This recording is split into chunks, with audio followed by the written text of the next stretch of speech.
The scoping review that Freya and I have been working on was looking at participation experiences of young adults with cerebral palsy across key life areas of young adulthood. So things like relationships, health, housing, trying to describe what worked and what could be improved. Well, we were involved in lots of different parts of the project, like anything that I suppose that we wanted to be involved in. But a lot of it was reviewing the information and ensuring that the team was like on the right track about what would be of interest to young people with cerebral palsy regarding like participation in life.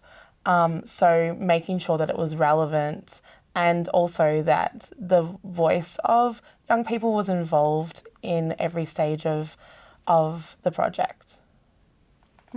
Just based on the type of research that was included in this scoping review, there was a lot of qualitative information. So, you know, we needed to organise that and then interpret it. And yeah, I couldn't have done that, and the team couldn't have done that properly without Freya and James and Cassie.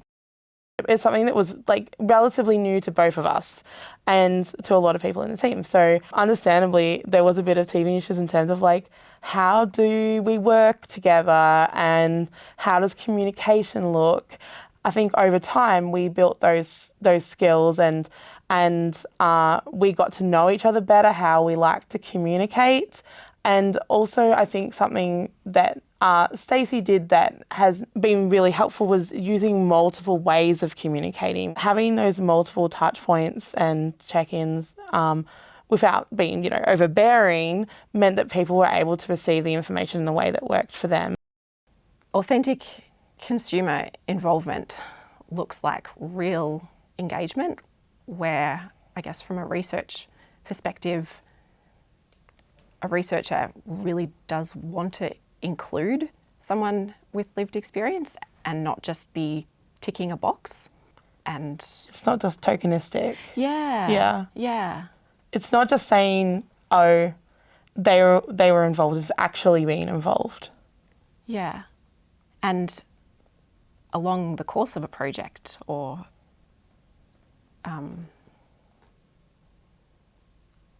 I've forgotten another word for a project, but yeah, authentic, like not just at the end, do you like this, you know, involved in direction setting. And I think that if it was sort of tokenistic, I wouldn't be picking up new skills, you know, we wouldn't be learning new things. And I mean, I don't want to speak for you, Stacey, but I would say that, you know, you would have learnt stuff throughout the process as well.